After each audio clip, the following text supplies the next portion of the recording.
rapat Dewan Gubernur Bank Indonesia pada 21 dan 22 Desember 2022 memutuskan untuk menaikkan BI 7-day reverse repo rate sebesar 25 basis point menjadi 5,5%. Demikian juga suku bunga deposit facility naik sebesar 25 basis point, menjadi 4,75%. Suku bunga lending facility juga naik sebesar 25 basis point menjadi 6,25%. Keputusan kenaikan suku bunga yang lebih terukur tersebut sebagai langkah lanjutan untuk secara front-loaded, preemptive, dan forward-looking memastikan terus berlanjutnya penurunan ekspektasi inflasi dan inflasi sehingga inflasi inti tetap terjaga dalam kisaran 3 plus minus 1%. Kebijakan stabilisasi nilai tukar rupiah juga terus diperkuat untuk mengendalikan inflasi barang impor, imported inflation. Di samping untuk memitigasi dampak rambatan dari masih kuatnya dolar Amerika Serikat dan masih tingginya ketidakpastian pasar keuangan global. Menegaskan arah bauran kebijakan Bank Indonesia tahun 2023 sebagaimana disampaikan dalam pertemuan tahunan Bank Indonesia PTBI 2022 tanggal 30 November 2022 yang lalu, kebijakan moneter tahun 2023 akan tetap difokuskan untuk menjaga stabilitas. Sementara kebijakan makrobudensial, digitalisasi sistem pembayaran, pendalaman pasar uang, serta program ekonomi dan keuangan inklusif dan hijau terus diarahkan untuk mendorong pertumbuhan pro-growth. Sehubungan dengan itu, Bank Indonesia terus memperkuat respon bauran kebijakan untuk menjaga stabilitas dan momentum pemulihan ekonomi sebagai berikut. Memperkuat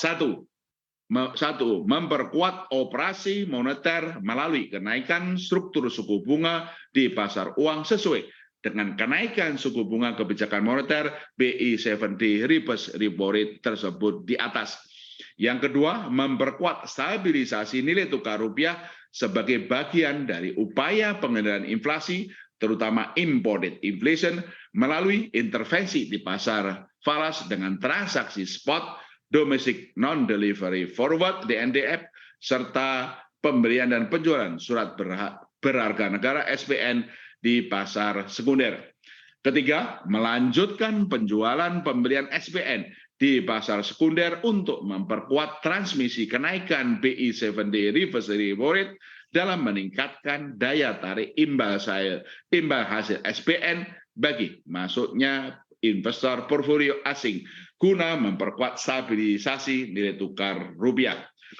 Keempat, menerbitkan instrumen operasi moneter falas yang baru untuk mendorong penempatan devisa hasil ekspor, khususnya dari ekspor sumber daya alam di dalam negeri oleh bank dan eksportir untuk memperkuat stabilisasi, termasuk stabilisasi nilai tukar rupiah dan pemulihan ekonomi nasional. Instrumen operasi moneter falas tersebut dilakukan dengan imbal hasil yang kompetitif berdasarkan mekanisme pasar yang transparan disertai dengan pemberian insentif kepada bank. Kelima, melanjutkan kebijakan makrobudensial yang akomodatif, inklusif, dan berkelanjutan untuk mendorong pertumbuhan kredit pembiayaan perbankan, khususnya kepada sektor-sektor prioritas. Khususnya kepada sektor-sektor prioritas yang belum pulih, kredit usaha rakyat, dan kredit pembiayaan hijau dalam rangka mendukung pemulihan perekonomian melalui penyempurnaan ketentuan insentif giro wajib minimum berlaku sejak 1 April 2023 yang mencakup: pertama, reklasifikasi 46 subsektor prioritas pada 3 kelompok sektor usaha, yaitu kelompok yang berdaya tahan, resilience, kelompok penggerak pertumbuhan, growth driver, dan kelompok penopang pemulihan, slow starter, sesuai kondisi terkini dengan mempertahankan threshold pertumbuhan kredit pembiayaan yang mendapatkan insentif untuk slow starter tetap minimal 1%, serta meningkatkan threshold untuk kelompok resilient dan growth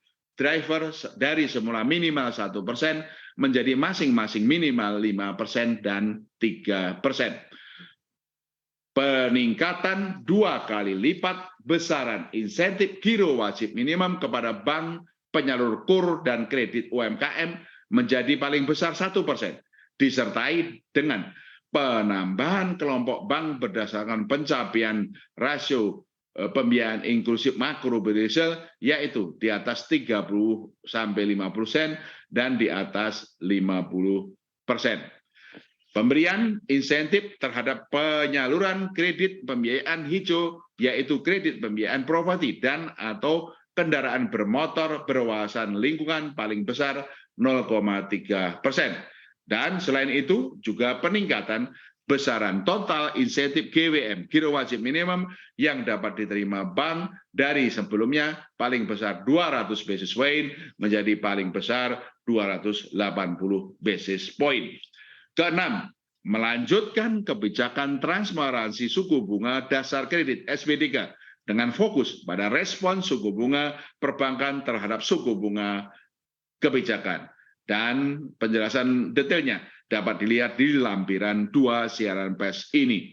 Ketujuh, memperkuat kebijakan sistem pembayaran untuk meningkatkan efisiensi dalam rangka menjaga momentum pemulihan ekonomi nasional. Dengan pertama, melanjutkan kebijakan kartu kredit dengan mempertahankan batas maksimum suku bunga kredit sebesar 1,75% per bulan. Kedua, memperpanjang masa berlakunya kebijakan batas minimum pembayaran oleh pemegang kartu kredit 5% dari total tagihan dari semula 31 Desember 2022 menjadi 30 Juni 2023. Memperpanjang masa berlakunya kebijakan nilai denda keterlambatan pembayaran kartu kredit sebesar 1% atau maksimal 100.000 dari semula 31 Desember 2022 menjadi 30 Juni 2023. Selain itu, di bidang sistem pembayaran, kami juga menempuh memperpanjang masa berlakunya Merchant Discount Rate QR Indonesian Standard (KRIS) untuk merchant kategori usaha mikro UMI sebesar 0% dari semula 31 Desember 2023 menjadi 30 Juni 2023.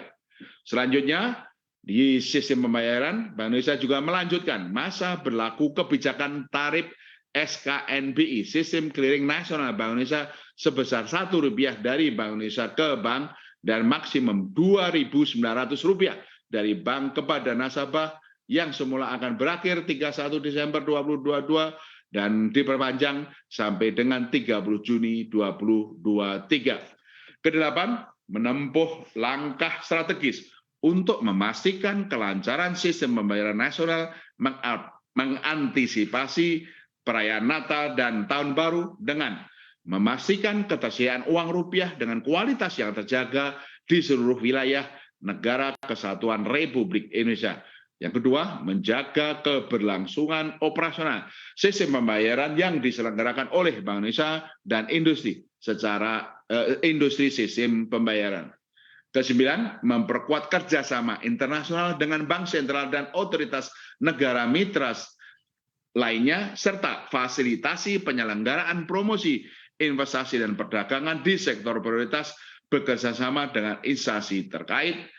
Selain itu, Bank Indonesia juga berkoordinasi dengan kementerian lembaga terkait untuk mensukseskan keketuaan ASEAN pada tahun 2023, khususnya melalui jalur keuangan.